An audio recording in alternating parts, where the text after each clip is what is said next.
Believe it or not, there are some people out there that would consider Brain Dead or even Day of the Dead as hidden gems. That is mental. Here are 5 zombie movies that truly are hidden gems. At number 5, we've got Fido. This came out 2006, starring Carrie-Anne Moss and Billy Connolly. Now, some people across the pond won't know if Billy Connolly is. He's kind of like a UK national treasure. He's probably one of our most famous comedians. And he's a zombie, very unrecognisable in this. It's about a world where there were zombie wars and we kind of won, but they still exist.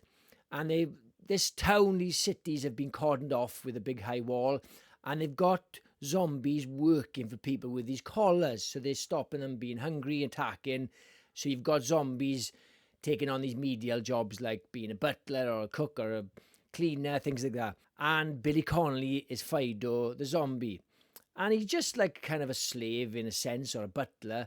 But you kind of love him. He's very sympathetic. Even though if he takes the collar off, he reverts back to his feral self, very dangerous.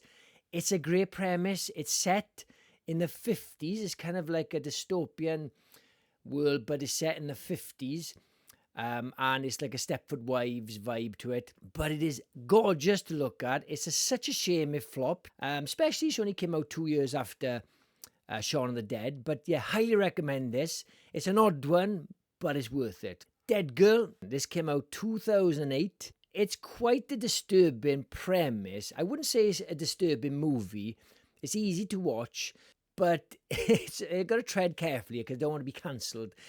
It's about an asylum where these kids discover a zombie, and she's a woman, a very attractive woman, and she's tied up to like a bench or a bed operating table, and she's chained up, and these teens are having their wicked way with her.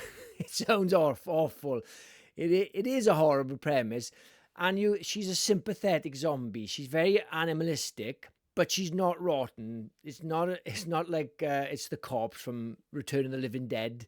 They've made sure she's quite attractive, and it's quite disturbing because you start sympathizing with this zombie. You're meant to think, oh, it's just a zombie, it doesn't matter.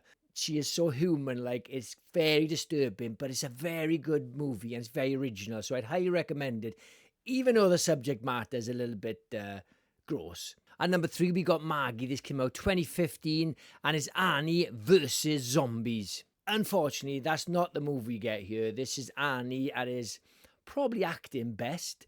You haven't got Annie with a machine gun taking out loads of zombies. Come on, you zombies! None of that. It's a world where infection is rife, and his young daughter gets infected, and the infection takes a long time to kick in. And he's protecting her. He's protecting her from herself. He's protecting her from the outside world, because if somebody finds out she's infected, they'll shoot her. So yeah, it's quite a sweet story, quite disturbing and quite sad. If you're a father and you're looking out for your daughter, you know what's coming. But yeah, it's very good. Annie can actually act. He's pretty good in this. I think it was probably a flop because we didn't get Annie shooting zombies. He's just very much acting his balls off in this one. Maybe that's why it didn't do well at the box office. But I highly recommend it. Maggie, give it a chance if you can find it. It stains the sands red. That's a mouthful to say, especially if you say it multiple times. It came out 2016. It's such an original movie. It's about a world where zombies are taking over. The zombies are around. They haven't taken over the world. It hasn't shut down society. Things are still operating to a certain degree. And you've got this girl who gets stranded. Boyfriend gets killed outside her car. And she's got to get across in a boiling hot sunshine. And she's got to get to a plane. But the zombie that killed her boyfriend is pursuing her. And she's on this long journey. She ends up kind of bonding with the zombie. It's a very strange story because there's other things that happen, and she kind of needs the zombie because it's very lonely where she's going and dangerous, but also the zombie wants to eat her. But I'd highly recommend this movie. The girl is brilliant in it. It's big. She carries the whole movie. She has to. And the zombie's awesome. Yeah, it's on Shudder. Highly recommend it. I cannot believe my number 1 hidden gem zombie movie is a film called Yummy. What a shit fucking name. But what a fucking brilliant movie. Honestly, I think I might have avoided this movie because of the title. It's such a silly title. It's a Belgian movie and it came out 2019.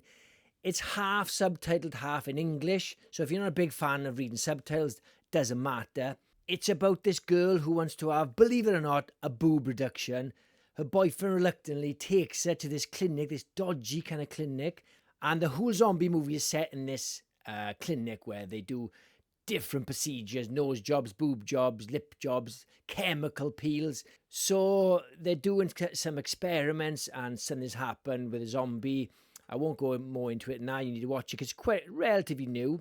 And you can imagine there's a scene with liposuction involving fat. You've got a woman having a facial chemical peel that's been left on too long. And you have one of the grossest scenes ever involving an arm and a paper shredder, the world's most powerful paper shredder. It is one of the goriest films I've seen for a long time.